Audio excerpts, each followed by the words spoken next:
Гевгелиската болница ќе испитува за каква вирусна или бактериска инфекција станува зборот како изминативе 30 на дена на детското одделение се јавиле 50 на дечиња со респираторни заболувања.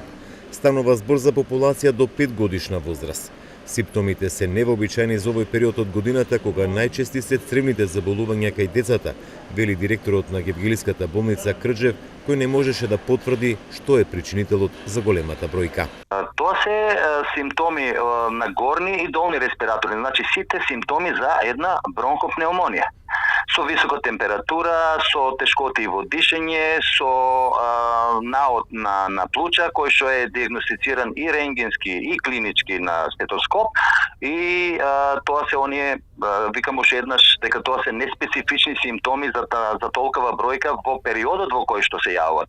Овие се карактеристични симптоми, односно клинички слики кои што најчесто се јавуваат во период на касни есенски и зимски месеци. Големата бројка на дечиња со симптоми на сезонски грипи и бронхопнеумонија ги изненади лицата од Центарот за јавно здравје од Гевгелија. Со нивна соработка кај дечињата биле направени ковид тестови, но сите биле негативни.